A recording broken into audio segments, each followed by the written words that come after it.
What do you understand by impact load?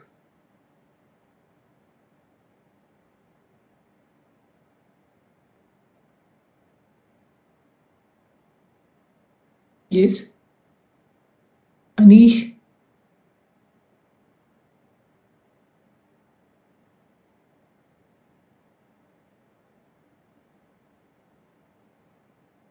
Atharva?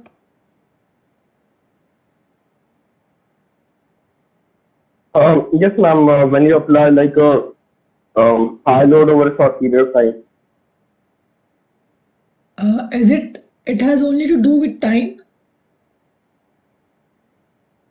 No, the load is also of high nature, like Magnitude is too high. yeah, magnitude is too high, or any kind of shock type of load. Shock kind of load. Okay. Somebody wants to elaborate on this? Ajinkya? Roll number 39. Uh, yes, ma'am, the same thing that a type of impulse type, a large load for a Impulse. short amount of time. Sudden load, not gradual. It has to do with something related to height or some distance. Yes, ma'am. Yes, so that is an equally an important parameter, right? Yes, ma'am. We have something prior information that it is if the some high weight is falling from some height, then I can say that it is an example of impact load. Uh, can I comment it this way? Even if it's a small load falling from some height, a load of a smaller magnitude, but because it is falling from some height, its equivalent load as compared to the same weight applied with a gradual loading would create an impact. For example, you are walking on the road and a cycle which is coming from some distance, it comes and hits you from behind. Now, cycle is not something very heavy, but just because it is coming with some energy, with some kinetic energy, or it could be a small fruit from a tree, and you are walking below the tree, and this fruit suddenly falls on your back or your head. The weight is not too high, but because it is falling from certain height, it creates an impact. Do you agree? Yes, no? Yes. So it has less to do with its magnitude and it has more to do with the distance from which it is falling, because it acquires a lot of kinetic energy. And because it is falling from certain height, the total equivalent load increases. So to give you the basics of impact load, because this concept will be using later in design of wire rope, which is normally used in elevators, used in cranes. So we'll not go in for this basic again. Suppose this is a cantilever beam and here there is a load falling from certain height.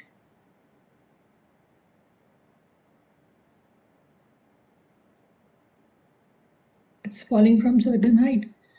And when it hits this entire beam is going to oscillate. And the amplitude of oscillation will gradually reduce. And if I can draw a graph of its oscillation, it will start like this and it will gradually die down. And if the maximum amplitude of oscillation is, the maximum deformation is this maximum delta, this an average oscillation here is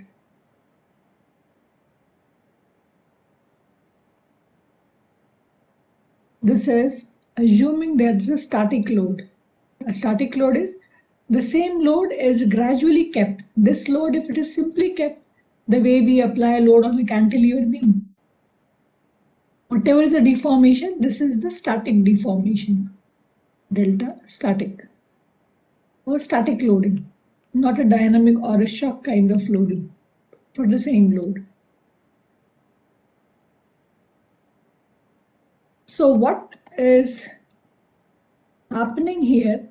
The load which is coming from certain height, it possesses kinetic energy, as you understand, and this kinetic energy is given to this sample or to the specimen or the beam that we are talking about, and this gets converted to strain energy.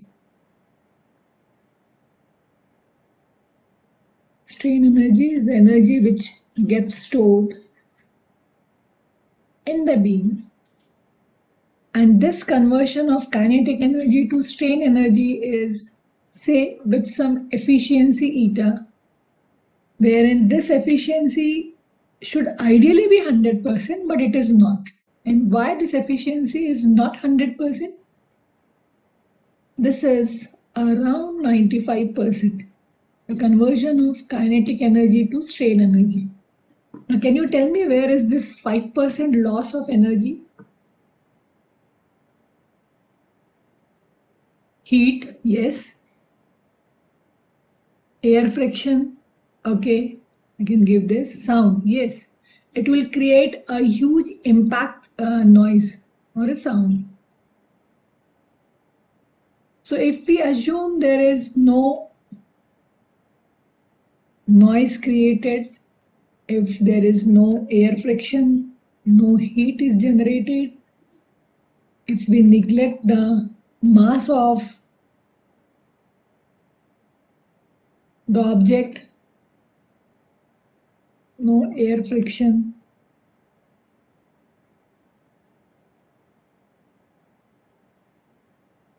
then this efficiency is 100%, or this is 1. Else it is definitely less than that. So other factors would change the efficiency from 100% to maybe 90%, 95%. And so in terms of efficiency, there comes an impact factor, which is the ratio of the equivalent load to the static load. So the term impact factor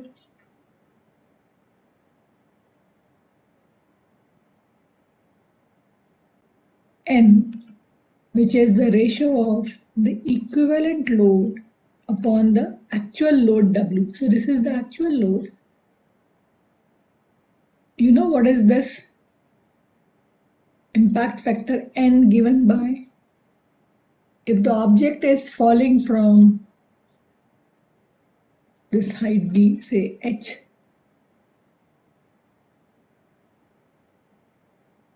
under root 1 plus 2h efficiency times the static deformation, not the actual or the maximum deformation. This is the formula for the impact factor.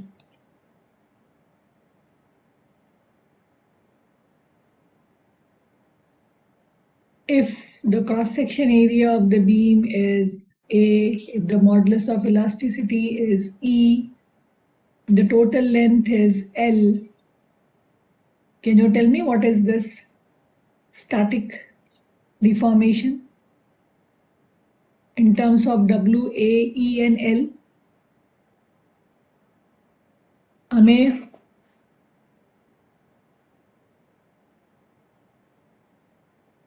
Amey, roll number 28.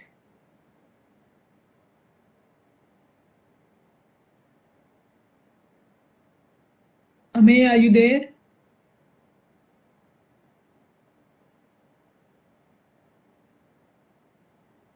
And second mark, Amey absent. WL by AE, right? So by general equation, while stress is directly proportional to strain, we know that this is WL by AE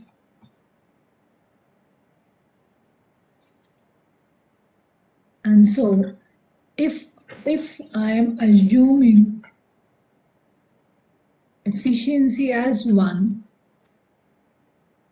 and if I am replacing this delta static by WL by AE, and say this AE by L, which we call as stiffness, I'm representing by some term C, then I'm writing this impact factor N as 1 plus under root 1 plus 2 C H by W. And this impact factor N is nothing but the ratio of equivalent load to the actual load. So it is because of this height from which it is falling that the equivalent load becomes higher than the actual load. And how much higher? So if I rewrite the same equation, 1 plus under root 1 plus 2CH by W. So if you look at this equation carefully, even if this height is reduced to 0, even if the height is reduced to 0, which means it is the sudden load W, which is, instead of simply keeping it gradually on the beam, if it is allowed to fall freely, even if H is 0, what is equivalent W? What is W equivalent if H is 0? It is not W. It is 2 times of W. This term is 0, so this is root of 1, which is 1 plus 1, 2. And as the value of H becomes, it gains some value, some positive value, 1 meter, 2 meter, anything. This goes on increasing more than 2 times. So it could be 2 times, it could be 3 times, it could be 3.5 times. So as the value of H increases, this value goes on increasing. So that is the extent of damage or failure because of this impact load. If I take it in a positive sense, this kind of impact loading is essential for removing dent in an automobile. To give you a simple explanation how this is helpful in removal of dent. Suppose there is a part of an automobile which has a dent. This part is mounted somewhere here, and this dent is to be removed by hitting it with a heavy weight. So instead of placing a large amount of weight, a small weight is placed here and it is allowed to move to and fro. So every time it hits this object or this part of the automobile, it helps in clearing the dent. So it's a small weight taken, but because it is hit with an impact, you can actually create the required result, or you can actually get the required output in the part. Same thing if you have studied forging or pressing.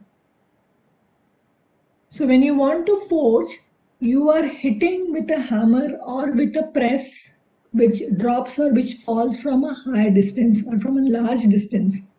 So that removes the casting defects, that would remove the blowholes, that would remove number of errors or the defects in the part, and it improves its weight to strength ratio. So this is beneficial when we are talking about forging.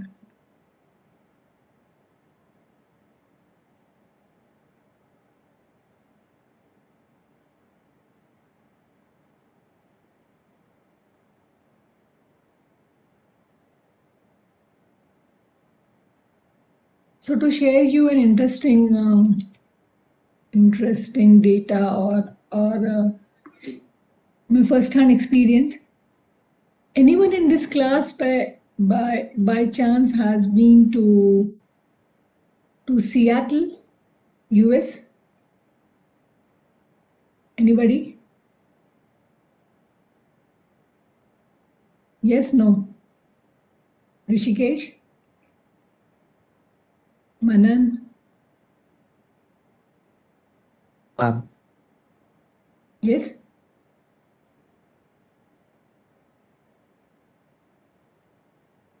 Okay, so why I'm asking you about Seattle is, or I wish all of you get a chance to visit Seattle either as you are working in the company with the largest number of employees are in Microsoft at Seattle, and the second largest number of Indians are working there in a company called Boeing. Now this Boeing allows visitors to see their campus and see how these Boeing aircrafts are assembled over there. They are not manufactured. They manufacture separate parts in different locations in entire world. And at Seattle, they are assembling. So it is such a huge space, or the workshop is so very big. It is holding almost 40 to 60 Boeing aircrafts of different sizes, of different specifications. You must have heard 787 or the Boeing Dreamliner, or such number of different specifications of Boeing. All those aircrafts are getting assembled, or they are either painting, or they are installing the furniture or wheels. So many activities are taking place inside that. And it is such a huge place that once, because its height is too much and its space is huge, there was a cloud formation locally inside the Boeing hall or the workshop, and it rained inside that. That was because of the moisture or the water vapor from the surrounding. But that is a small city in itself. And they claim that the space is so big that it can accommodate almost 17 Buckingham Palaces inside that workshop. So you can imagine how huge that entire setup is. So my point here is, they allow visitors to see the entire assembly from a gallery, and this gallery is almost at third story or the fourth story. Now, anybody who visits Seattle, they get permission to visit this Boeing workshop, with only one condition: you are not allowed to carry anything in your pocket or in your body, not a single coin, not even a small ring or tops in your ear, or anything loose other than your clothing, not a wristwatch, nothing. Can you tell me why? Can you tell me why? So the reference is whatever we are studying, whatever we are discussing. To avoid accident, yes, it may fall. So even if it's a small coin or a ring that you're wearing, but if it falls from the gallery, that is where you are standing, so the visitor is standing somewhere at the third floor, and if a small ring falls accidentally on one of the wings of the aircraft, it is going to create a dent. So it's, even if it's small in mass, but because the height is sufficiently large, that dent will result into failure in the aircraft after a few years or after a few number of cycles. So that is not allowed. That is not allowed. So that could be the extent of damage in case of impact loading. So that was my point, and I happened to visit there while attending one of the conferences at Seattle. So I really wish all of you get a chance sometime in your life either to visit there as a tourist, or to get some internship, or to get admission for MS in that Washington University at Seattle. Or maybe if you want to work in Microsoft or Boeing, either a core company or a software company. So that is something really interesting. So coming to what is the difference between static loading and dynamic loading. What do you understand by static loading and what do you understand by dynamic loading? Yeah, Lokesh?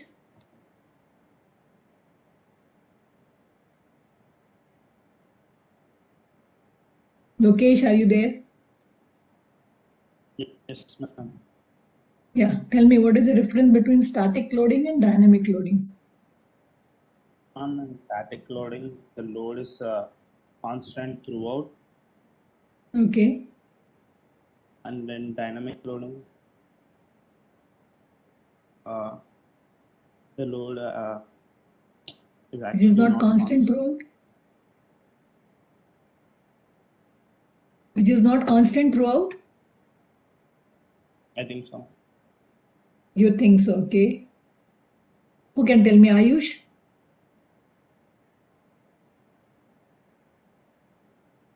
Ayush, Same answer.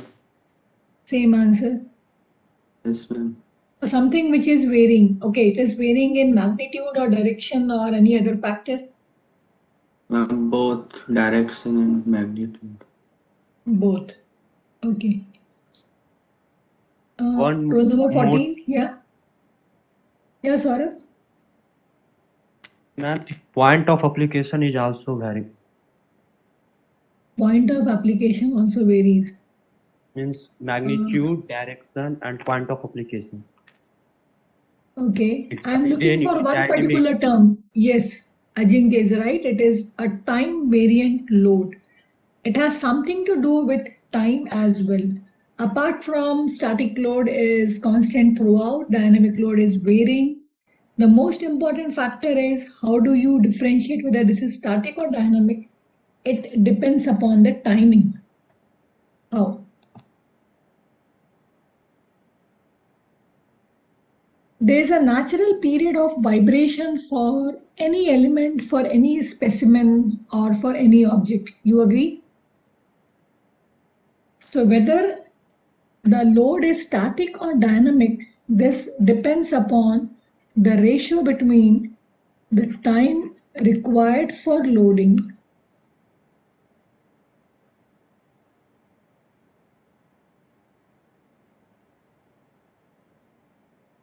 the specimen upon its natural period of vibration. Now, these are some of the points which are very important when you are appearing for your interviews, and these are related to the core concepts or the fundamentals of any subject. Formula for impact loading, this is something which you'll easily find, easily get in any of the books. But concepts like this, so impact loading is good or bad. So depending upon the application, it is good or bad. So when you are talking about forging, impact loading is good because with a small load, you can create a big difference just because it is falling from some height. That is the knowledge, or that is the kind of answer that the company people or the HR they are looking for. So the criteria to decide whether it is a static loading or dynamic loading, it depends upon the time required for the loading upon the natural period of vibration. So it is said that on an average, if this loading time is almost 3 times of this natural period of vibration, when we say it is 3 times, it is as slow as we can consider it as time independent. This is not depending upon time.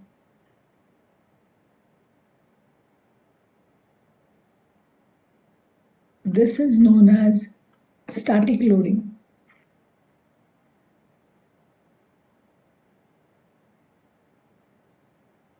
So what is dynamic loading? If the loading time is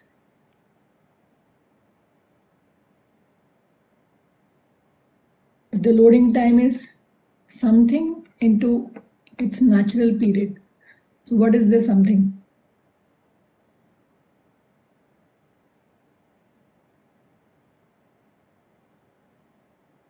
Yeah, Surya.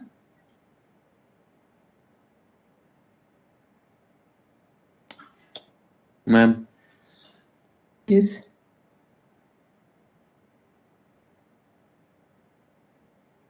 Yes, Surya. yes, ma'am. Vaishnavi.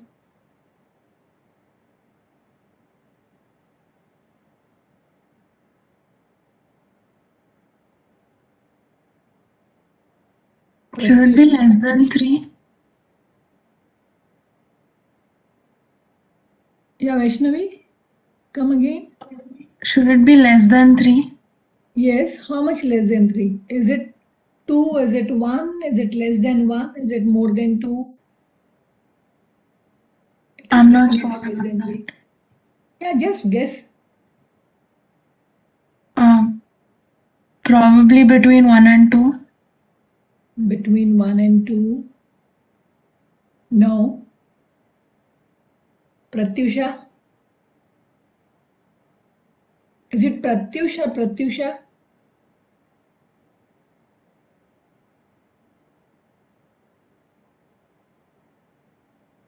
Pratyusha is not there. Vedant?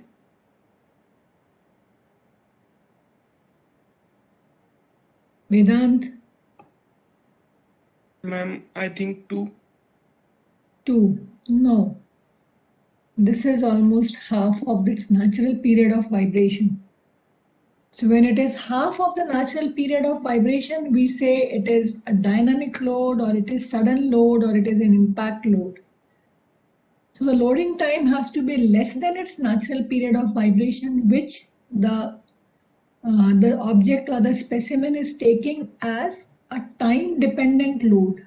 This is time dependent. This is very quick. This is very fast.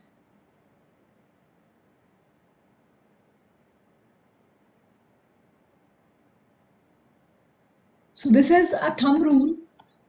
This is the thumb rule. Even 2 times of natural period is static.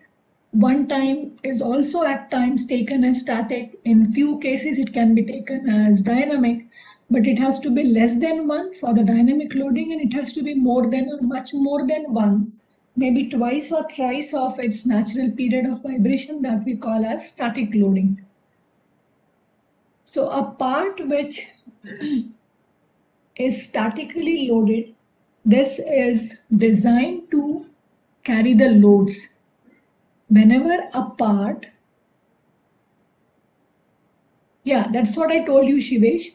Even if it is 2 times of natural period, you call it static loading. 1 time of natural period would lie somewhere between static and dynamic loading. So it's like a borderline. So anything less than 1 is definitely dynamic loading.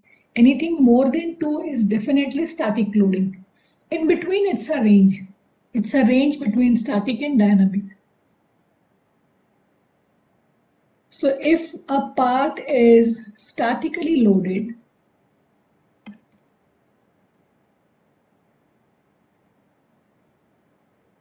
and it is known that this part will always be loaded in a static way, then while designing, we design this particular component for load.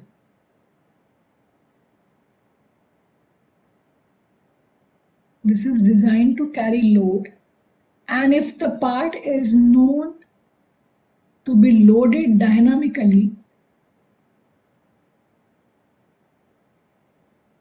the load is time dependent, then such kind of parts are designed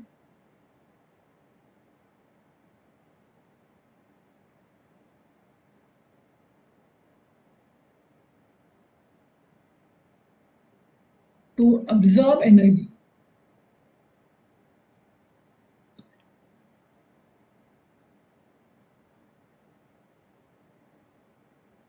So this is designed for strain energy.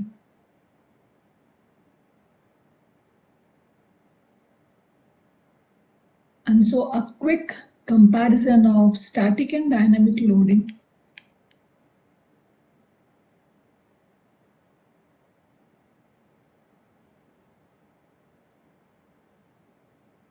Okay, so this reminds me of a term, modulus of resilience.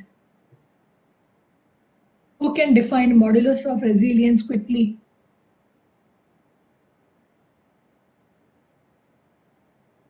Rahul?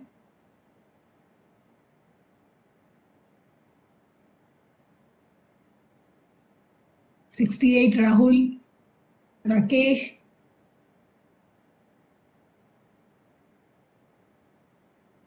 Rahul is absent. Roll number 70, Rakesh? Okay, Rahul is there. Ma'am, I am present. Yes, ma'am. Tell me what is modulus of resilience, Rahul? Modulus of resilience is like a maximum energy that a body can store before failing. Before failing or up to the yield point. So it is the strain energy which is stored till the yield point, which we call as the, or the elastic limit, is known as the modulus of resilience. So how much energy it can store, based on that we design a part which is dynamically loaded. So apart from this is time independent, this is time dependent. Here the loading time is almost as high as 3 times of natural period. And so even if it is 4 times of its natural period of vibration, it comes under static. And if it is less than its natural period of vibration, it is dynamic. This could be any load like accelerating load, the load which is continuously decelerating, so its magnitude is going down, its velocity is reducing, it is a live load. What is a live load and what is a wind load?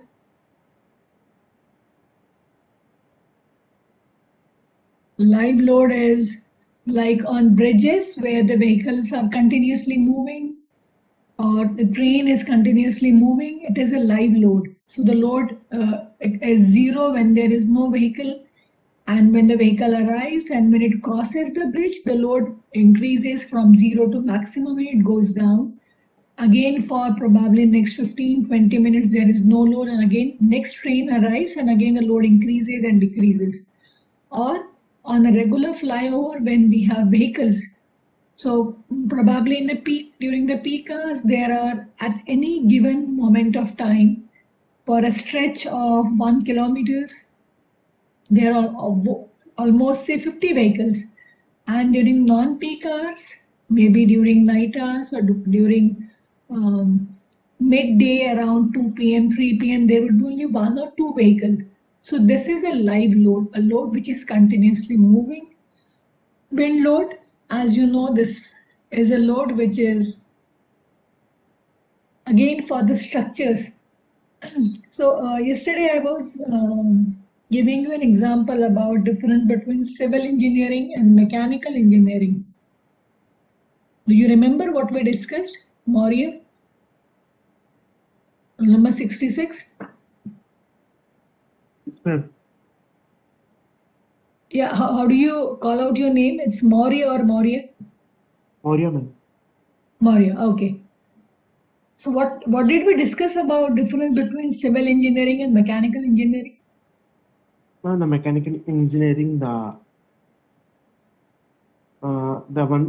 product is should move, and the civil engineering should stay static. Yes. So we decide the failure criteria depending upon its movement. Right. Now this was a blanket statement.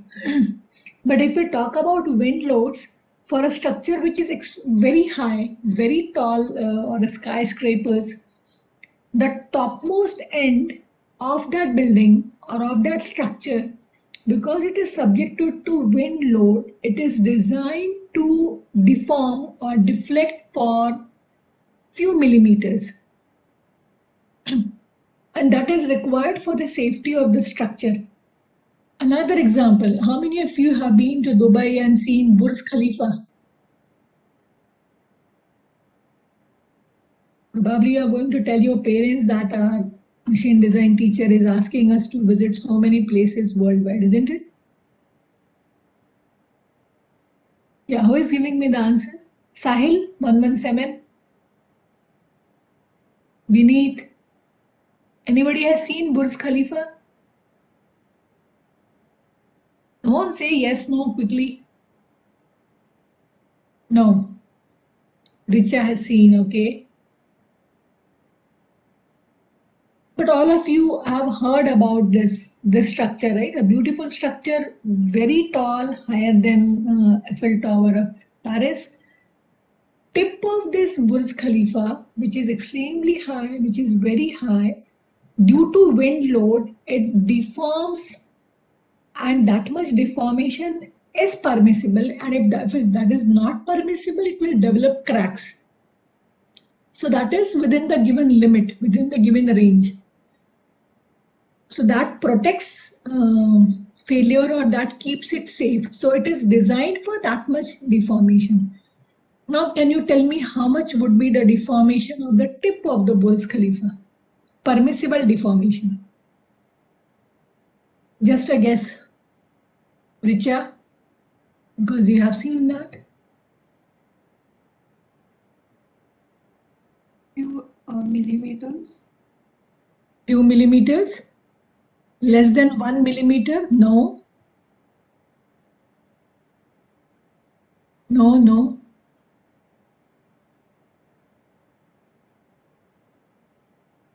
Tejas? 3 to 4 meters. Yes, it is few meters. It is almost 2 to 2.5 meters that this much deformation is allowed at the tip of this building. Isn't this wonderful? So it's violating the basic concept or the basic principle of civil engineering, but that much deformation is permitted, or that is the tolerance given to withstand the wind load. So that is the beauty of dynamic load, or that is the beauty of the structure that we are talking about, the complex structure. Okay, so coming back to static loading and dynamic loading. So I'm citing all these examples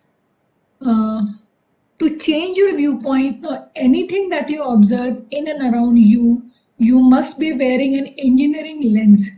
Think about how this structure would fail, or what might be the reason for its failure. Now you look at your bed or your pen or your paper or your table or your chair, how this is designed and how this should be designed to avoid failure. Anything that you look, a tree or a bridge or a dam or a Burj Khalifa or whatever. So that makes you a complete engineer. So you agree to this? Abhishek? Do you agree? Rule number 108, Abhishek. Yes. Good. So what is the response to the static loading? If a beam is loaded statically, normally its response is displacement or deformation. But when we talk about dynamic loading, the response would be deformation, velocity, acceleration, and we study about the complete dynamic analysis.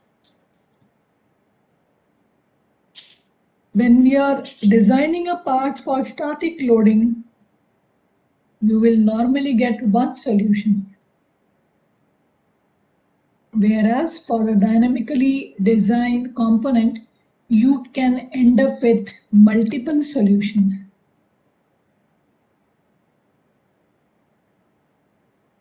And out of those multiple solutions, because you are probably getting a quadratic equation with two roots, or even a higher degree polynomials, which will give you 3 or 4 roots or 3 or 4 solutions, and you have to pick up the best possible solution.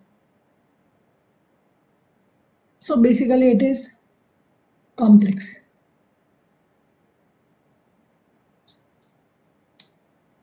Statically loaded part is designed only for external forces, the load coming over it externally. The dynamically loaded parts, they are designed for inertia loads or inertia forces.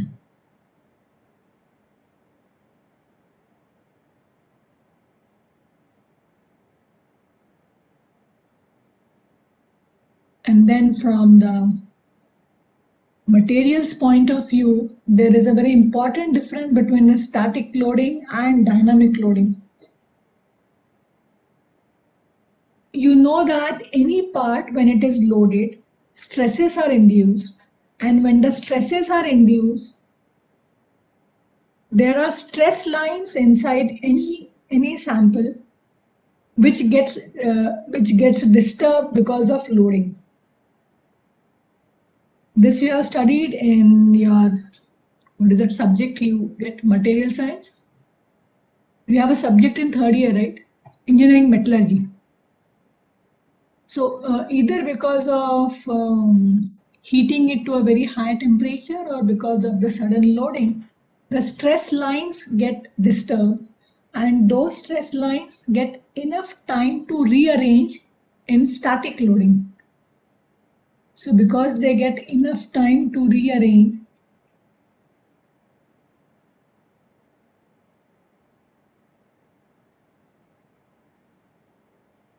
we don't have to worry about the stress concentration here.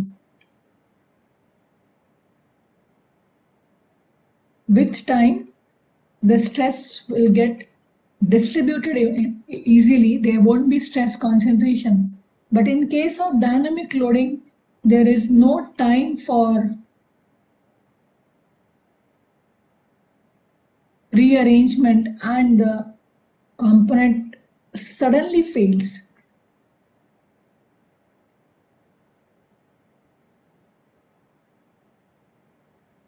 We have an impact testing machine in our lab, and in that impact testing machine we have a specimen which is kept like this. This is a specimen. It has a sharp V notch at the center, and the load is applied. So load is like a very heavy pendulum which you lift to a height of as high as 2 meters, and you suddenly drop that heavy pendulum from this height, and this pendulum has to come and strike this where this component is simply supported here. So it is a heavy weight coming from certain height, carrying lot of kinetic energy. It hits this specimen and it breaks it immediately, because it hardly gets the time to rearrange these stress lines which is disturbed because of heavy load and because of the large amount of kinetic energy which it is absorbing. So the impact test or its toughness is tested based on how much load it can withstand. Or we design it for the impact resistance.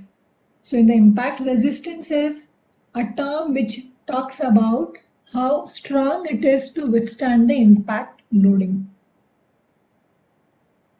And so there is a term called toughness. How do you define toughness?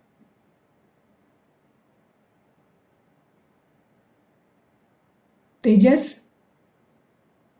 106 Tejas?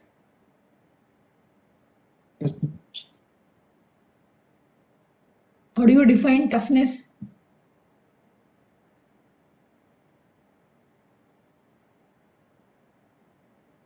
You know the answer? Ability to withstand impact load. Okay. Any other definition? Beneath? 116. Ma'am, it is the ability of a material to absorb energy in a plastic region. In Without plastic fracture. region or till its Fracture. fracture point. Till its fracture point. So that is the strain energy which material can absorb before it fractures. That is toughness. And the resilience is the strain energy in the material till the elastic limit. So before it moves to the plastic region. It is still in the elastic region or till the yield point.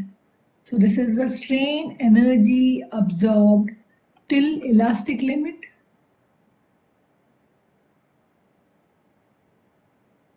And this is the strain energy till its fracture point.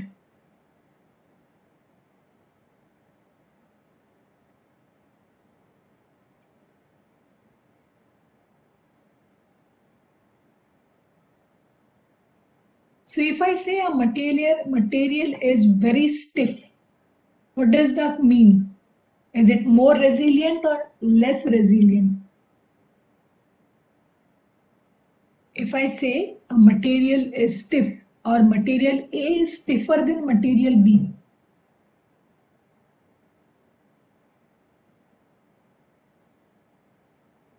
what do you mean by this statement?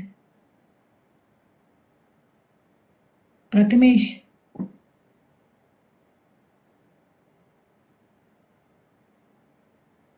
It is less resilient, Vaishnavi. It is more resilient, says Saurabh. Yes, it is more See, the resilient. elastic strength is same. Its elastic strength is same, but material A is stiffer than material B. So a material which is stiffer is more resilient or less resilient? Less.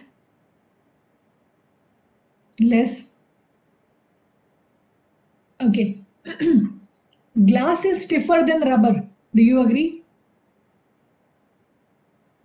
Glass is stiffer than rubber, which means glass is less resilient, or the strain energy which is present or which it can absorb till the elastic limit is less. To put it in a simpler way, anything which is stiffer is not flexible. It is rigid. It is not flexible. And if it is not flexible, it will immediately fracture without storing a lot of energy. So this is the the capacity to store the strain energy, where the strain energy, how much energy it can store before it fractures. This is the strain energy. So as the toughness increases, the ability to store this energy, this increases. And this strain energy U is defined by the stress induced, which we are integrating over minimum strain to maximum strain. So there are different tests for checking the impact strength and the impact resistance. A quick look on fatigue loads, because we'll be discussing all these things later and will not be going into details of what is fatigue and what is impact. Are you fatigued, Aditya? Aditya? Hello, ma'am. Yeah. Ma'am, can you please ask the question again? I'm asking you, are you fatigued? Are you tired? सुबह 53 minutes की पढ़ाई ज़्यादा नहीं हो गई ना? No, ma'am. No, ma'am. No. Okay. So we can continue for another 5 to 6 minutes. Right? Actually not, ma'am, because we have another lecture at 9. So for that we It's required. 8:53. 8:53. I'll leave you exactly at 8:59. Okay, ma'am. Okay. So I'll always try not to exceed beyond my lecture timings. So just another 5 minutes. So a fatigue load is whenever the load is reversing continuously or it is fluctuating continuously between in magnitude or in direction. So there are 3 kinds of varying load or fatigue load. One is the reversed cycle or the reversed load, where if this is 0, this is on the negative side and this is on the positive side, say tension and compression, and the load is continuously varying like this from a maximum value to a minimum value. This is fully reversed load. And normally in books wherein you study about the fatigue load in detail, there is a term known as R ratio. Here this R ratio is minimum upon maximum. So minimum is -1 and maximum is say +1. So this is varying, this R ratio is known as -1. So this can be a load which varies from -50 kilonewtons to +50 kilonewtons. And so this ratio is -1. But this magnitude is same from minus to plus. Then there is a unidirectional loading. The magnitude is varying, the direction remains the same.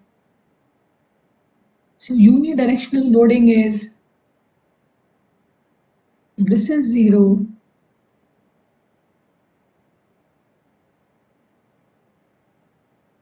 the load is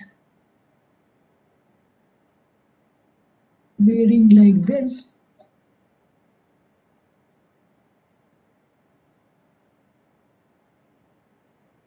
Allow me to correct this.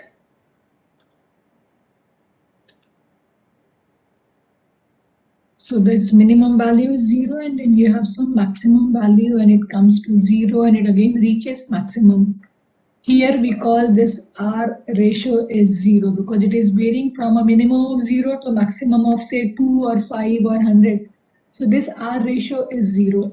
So this kind of reverse loading is observed in the rotating axle of automobile. Unidirectional loading, wherein the load varies from 0 to maximum. This is observed in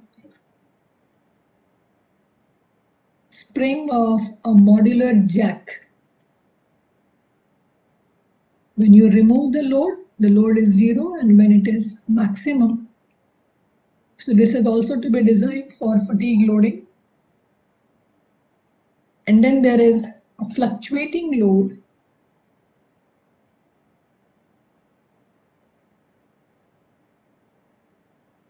So this fluctuating load is, this is 0. Suppose this is varying from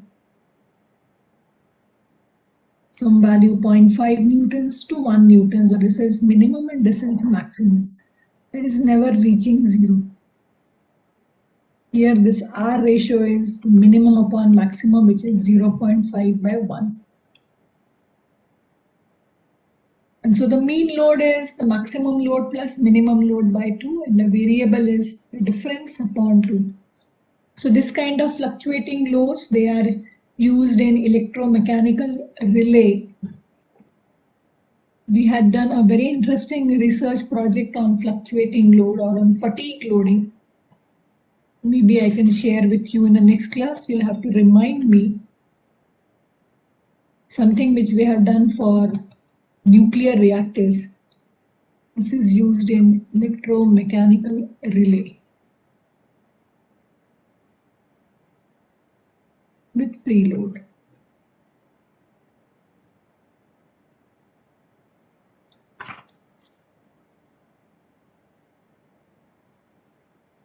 Do you know what is low cycle fatigue and high cycle fatigue? I'm sure you have not studied this earlier in any of the subjects, but still, anybody knows what is a low cycle fatigue and high cycle fatigue? Utkarsh? Anshuman? No. Okay, so next class we'll start with this discussion. I want you to simply go through what is low cycle fatigue and high cycle fatigue. I'll share you the research that we have done in this low cycle fatigue for this nuclear reactor, and then we'll continue our discussion in the next class. So thank you very much. Your attendance has been noted down. Thank you, Tiwari sir. Okay, anybody has any doubts? We have 1 more minute before we end the meeting. Any doubt regarding whatever we have discussed till now? Devansh, Karthik, Sarvesh?